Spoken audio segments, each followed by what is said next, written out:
Without your love, I would die. My name is Emma. I was 22 when this happened. Back then, I thought I understood love. I thought I understood pain. But what I learned that night changed me forever. It was a quiet evening.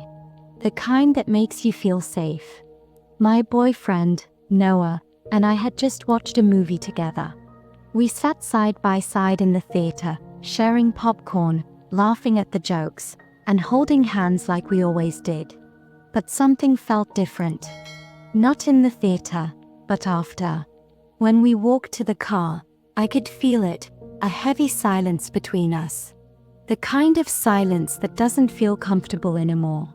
Noah didn't ask me what was wrong. He always waited until I was ready. That was one of the things I used to love about him. We drove through the city lights, soft music playing in the background. But neither of us said a word. The tension in the car was thick, like a storm waiting to break. After a few minutes, I finally spoke. "Noah," I said softly, "can you pull over for a moment?"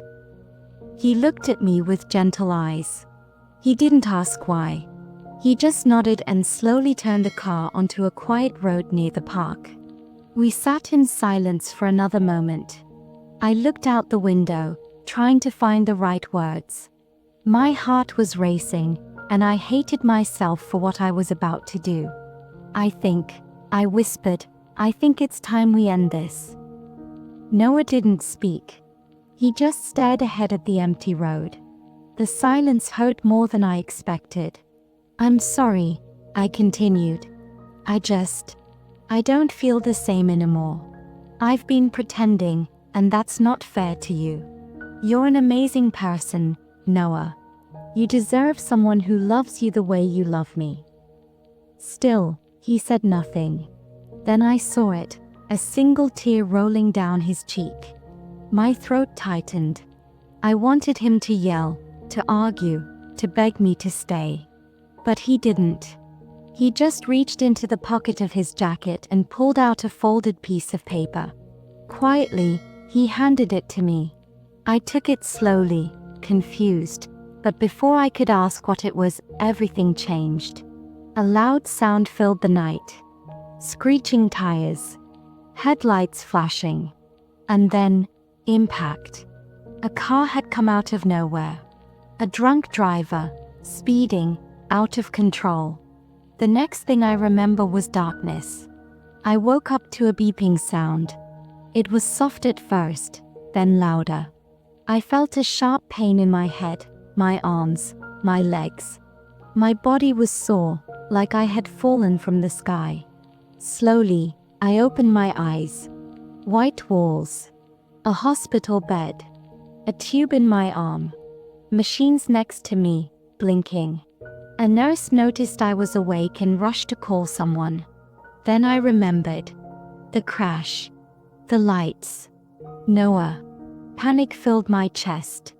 "Noah," I whispered, my voice weak and broken. "Where is Noah?" The nurse looked at me, her eyes soft and full of sadness. She didn't answer. A few minutes later, a doctor came in. He was calm, but his face said everything. I already knew. Noah was gone. He died on impact. The other driver had survived. Drunk and unharmed. I couldn't breathe. My chest felt like it was on fire. I wanted to scream, to run, to go back in time. But I couldn't move. I just lay there, crying silently, my tears falling onto the hospital pillow. I had broken his heart. And just minutes later, the world had broken mine. Later that evening, my parents arrived. They held my hand, but I couldn't feel anything. I didn't want food. I didn't want to talk. I just kept thinking about his face, the tear on his cheek, and that piece of paper he gave me. Suddenly, I remembered. The note, I whispered. My mom looked confused. "What note, sweetheart?" He gave me something right before the crash. My mom reached for my bag, which had been recovered from the accident. It was torn, scratched, but inside, the note was still there. Folded. Untouched. My hands shook as I took it. Slowly, I opened the paper. I expected something simple. But when I read the words, my heart broke all over again. Without your love, I would die. That was it. 7 words. But they were everything. I read them again and again, my tears wetting the paper. He knew. He knew I was going to end things. And yet, he still gave me love. He didn't beg. He didn't shout. He just gave me his truth. And now, he was gone. I spent 5 days in the hospital. Every hour was a mix of pain, guilt, and silence. People came to see me. Friends. Family. Even Noah's mother. She hugged me and cried in my arms. I lost my son, she said, but I know he loved you with his whole heart. I wanted to scream that I didn't deserve that love, that I broke him right before the end. But she didn't blame me. No one did. Only I did. When I was finally allowed to leave the hospital, the world looked different. Everything was slower, quieter. I walked past the park where we used to sit, past the coffee shop where he told me he loved me for the first time. Everything reminded me of him.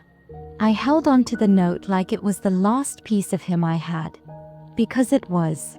2 weeks later, we had Noah's funeral. It was a cloudy day. The sky cried with us. The cemetery was full of people, friends, family, people Noah had helped in quiet ways that no one ever knew about. I sat in the front row, holding that same folded note in my hand. I hadn't let it go since the accident. During the ceremony, I looked at his picture, smiling, alive, full of dreams.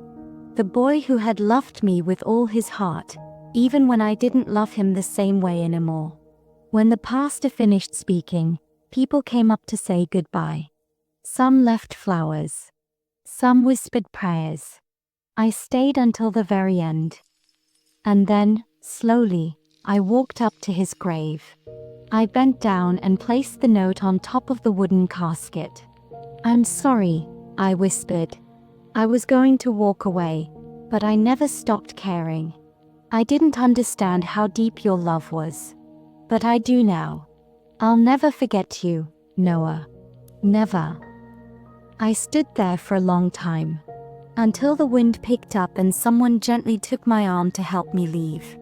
Days turned into weeks. I tried to go back to normal life, to class, to work, to friends.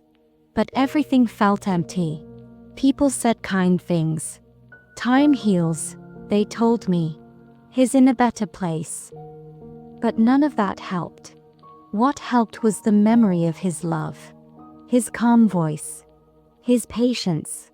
His silence, even when I hurt him. I began writing in a journal. Every night, I would write a letter to Noah. I told him about my day, about how much I missed him, about the moments when I saw something and thought of him. And slowly, I started to breathe again. Months passed. Spring came. One day, I was walking through the park, the same one where we had shared so many moments. There was a bench near the lake. It had a small plaque on it. It read, "In memory of Noah Carter, a kind heart, a quiet soul." I froze. I had not put the plaque there, but someone had. Maybe his mother. Maybe a friend. Maybe the world itself, trying to remind me that love never truly dies.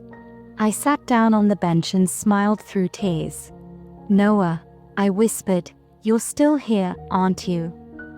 I took out my phone and began typing a message, not to send, just to write. "Without your love, I would die. But because of your love, I choose to live." That night, I finally slept peacefully for the first time in months. Noah's love had not ended with his life. It lived in me. in how I saw the world now, in how I treated others, in how I promised never to take anyone's love for granted again.